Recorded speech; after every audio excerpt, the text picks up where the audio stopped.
ज़रूरी है कि ये जो नए हमारे रिजर्व सीट के लोग हैं उनको एक हक पहुँचे कि वो वोट दे सकें। इलेक्शन कमीशन ने इससे पहले ये फैसला दिया कि ये लोग जो हैं उनको वोट का हक नहीं है और उन्होंने उनके जो हमारे रिजर्व सीट के थे उसका नोटिफिकेशन ही रोक लिया।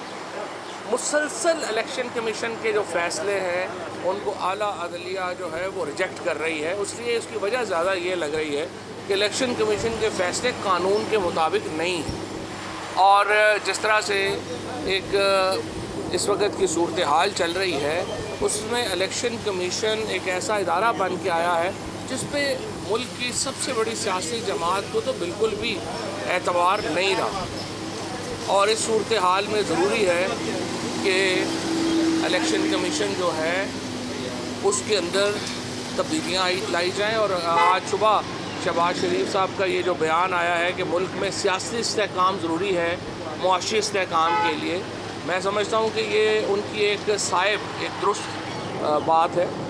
और लेकिन सियासी इस्तेहकाम कैसे आएगा मुल्क में? सियासी इस्तेहकाम इस तरह तो नहीं आ सकता कि आप अपनी मर्ज़ी का लीडर ऑफ अपोजिशन बना दें राजा रियाज को और उससे काम चलाना शुरू कर दें।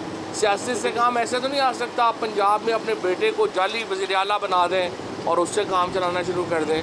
सियासी इस्तेहकाम आता है जब आप आइन पे अमल करते हैं और आइन के ऊपर अमल होगा कि आप नए इंतखाबात की तरफ जाएंगे। ये जो असम्बली है जिसमें एक मकबूजा स्पीकर एक मकबूजा मेंबरान के साथ जो है वो असम्बली का इजलास चला रहे हैं। अब आप 3 दिन से देख रहे हैं असम्बली के इजलास में क्या बात हो रही है। परसों बीएपी के लोगों ने कहा कि टेलीफोन कॉल्स के ऊपर बिजनेस चल रहा है असम्बली का। कल जो आपके थे जरीन साहब उन्होंने ये बात कही, कल फहमीदा मिर्ज़ा ने ये बात जो है वो कही और आज जो है वो ये मुसलसल ये बात जो है वो आ रही है कि ये असम्बली का इजलास जो है ये मुसलसल एजेंडे के ऊपर नहीं आ रहा, कॉल्स पे चल रहा है, जिसकी वजह से एक एनॉमली पैदा हो गई है मुल्क में। इस वक्त जो पाकिस्तान की जो सियासी सूरत हाल है वो यकीनन बड़ी कशीदा है और उस कशीदगी का एक अहम वजह यह है कि मुल्क में इंतखाबात नहीं कराए जा रहे। अगर आप मुल्क में मुआशी इस्तेहकाम चाहते हैं तो उसके लिए सियासी इस्तेहकाम चाहिए और सियासी इस्तेहकाम के लिए आपको इंतखाबात की तरफ जो है वो जाना पड़ेगा।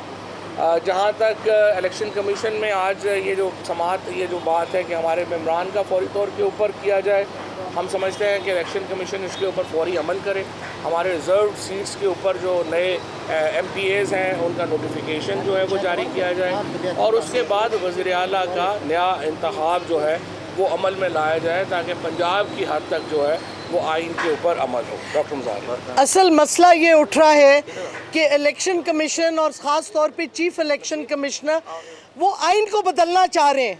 ये जो इन्होंने 5 रिज़र्व सीट्स की नोटिफिकेशन रोकी है ये आइन की खिलाफ वर्दी है। लाहौर हाई कोर्ट ने वाजे कर दिया है।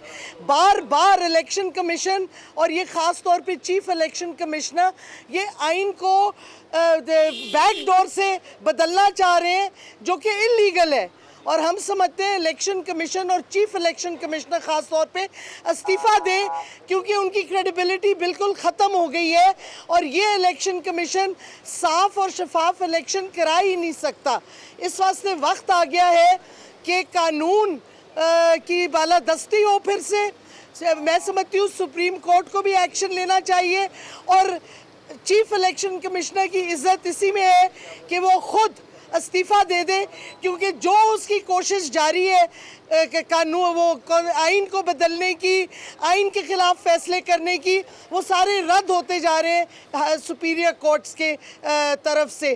तो अब मेरा ख़्याल में हमारी अब डिमांड है कि 5 जो ये हैं क्या कहते हैं रिज़र्व सीट्स की फौरी तौर पे नोटिफिकेशन हो क्योंकि लाहौर हाई कोर्ट का यही फैसला था कि फ़ौरन नोटिफाई करें और इलेक्शन कमीशन उस फैसले पे बैठा हुआ है, एक्शन नहीं ले रहा। ये वाज़े तौर पे कंटेम्प्ट ऑफ कोर्ट भी है। और दूसरी बात एक मैं चीज़ ऐड करना ये चाहता हूँ कि हमने रेफरेंस फाइल किया हुआ है मेंबर इलेक्शन कमीशन के जो सिंध से हैं फैसल बौडा साहब की तरफ से। अब वो रेफरेंस पेंडिंग है तकरीबन सुप्रीम कोर्ट में कम से कम 2-2.5 महीनों से। सवाल ये पैदा होता है सुप्रीम कोर्ट वो रेफरेंस क्यों नहीं सुन रही। अब president of Pakistan supreme court को कह रहे हैं कि कमीशन बनाया जाए साइफर के ऊपर, वहाँ कमीशन नहीं बन रहा। यहाँ आप रेफरेंस फाइल कर रहे हैं, वो रेफरेंस जो है वो वहाँ पे नहीं सुना जा रहा। आप अभी जो ये जो PTI को या जो पाकिस्तान की सबसे बड़ी सियासी जमात है, अब दीवार से लगा के अचीव क्या करना चाहते हैं।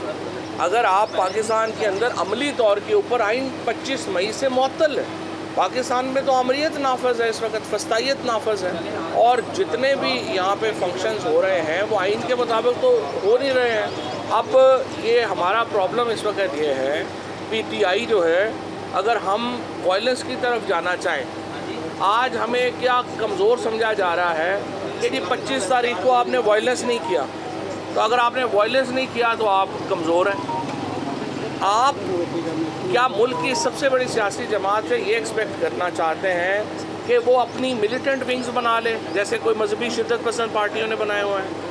क्या हम अपनी जो सबसे बड़ी सियासी जमात है, जो वफाक की वाहिद सियासी जमात है, हम उससे ये एक्सपेक्ट करते हैं कि वो आएँ और यहाँ पे जो है वो कत्ल खून हो? आप आइन के ऊपर अमल करते हैं, आप ये कहते हैं कि जब भी इस तरह की सूरत हाल पैदा होगी, आप कोई आर्बिटर होता है, कोई मामलात को आइन के मुताबिक हल करने की बात होती है। हम यहाँ देख रहे हैं कि आइन के मुताबिक बात जो है वो नहीं हो पा रही, जिसकी वजह से पाकिस्तान में इस वक्त जो बहरान है वो आइन के ऊपर अमल ना करने की वजह से हो रहा है। और इंशाअल्लाह ताला मुझे पूरी उम्मीद है कि ये जो इस वक्त की सूरत हाल है उसको हम आगे चलेंगे। इसके साथ साथ मैं ये भी आपको बताता चलूँ, आज हमने फ़ैसला किया है कि जो 25 हमारे लोटे असम्बली में बैठे हुए हैं उनको भी हम इंस्ट्रक्शन जारी कर रहे हैं कि वो बजट में हुकूमत का साथ नहीं देंगे, क्योंकि आर्टिकल 63A में ये भी वाज़े तौर पे है कि वो जो अपना टर्न कोर्ट्स हैं, या जब तक वो उनका डिक्लेयर नहीं होता कि वो डी सीट नहीं होते, वो अमल दरामद के पाबंद हैं, तो उन्हें भी इंस्ट्रक्शन जारी की जा रही हैं कि वो बजट में साथ नहीं देंगे। और हमें उम्मीद है कि ये बजट भी हुकूमत पास नहीं करवा सकेगी। असद उमर साहब आ गए हैं, यहाँ से आगे कौन उसकी नोटिफिकेशन की बात कर रही होगी ना? नहीं, दोबारा। अच्छा जी, बिस्मिल्लाहिर्रहमानिर्रहीम। 3-4 चीज़ें जल्दी हम बात करेंगे जी। सबसे पहली तो जो रिज़र्व सीट्स की कोर्ट का ऑर्डर आ चुका है। पहले भी इलेक्शन कमीशन ने जो फैसला किया था वो बिल्कुल वाज़े नज़र आ रहा था कि आइन से मुतसादम है। खैर वो हाई कोर्ट ने फाइनली फैसला कर लिया है, उसका ऑर्डर भी अभी इशू हो जाएगा या हो चुका होगा। तो एक तो हम एप्लीकेशन लेके आए हैं कि फौरी तौर पर इन सीट्स के ऊपर जो तहरीक इंसाफ के नामज़द लोग हैं उनकी नोटिफिकेशन की जाए, क्योंकि पंजाब के अंदर इस वक्त एक गैर कानूनी हुकूमत चल रही है, जिसकी कभी वोटिंग होती है किसी होटल के अंदर, जिसके बजट पास होते हैं किसी कन्वेंशन सेंटर के अंदर। इस वक्त एक बिल्कुल गैर आइनी गैर कानूनी हुकूमत वहाँ पर चल रही है और उसके ख़त्म होने के दिन आ गए हैं। लेकिन उसके लिए पहला कदम ये ज़रूरी है कि इलेक्शन कमीशन अब अपना फ़र्ज़ पूरा करे। जो पहले कर देना चाहिए था, नहीं किया, वो फौरी तौर पे किया जाए। दूसरी बात जो मैं करना चाहता हूँ जी, वो ये है कि पंजाब के अंदर इस वक्त इलेक्शन जो होने जा रहे हैं, जो 20 सीटें हैं, जिसके बाद ये सबको पता है कि हमज़ा की हुकूमत बचनी नहीं है, ये हुकूमत ख़त्म हो जानी है। वैसे ही अभी तो जजमेंट आ जाएगी 63A की जो तशरीह की है, वो तो हुकूमत उसी वक्त ख़त्म हो जानी है। उस्मान बुज़दार को दोबारा वज़ीर आला बन जाना चाहिए। लेकिन अगर ये बात वहाँ तक जाती भी है इलेक्शन तक, तो इलेक्शन के बाद तो ये बचनी नहीं है हुकूमत। अब उसके अंदर हो क्या रहा है जी? एक पुराना मुसलमान असूल है कि आप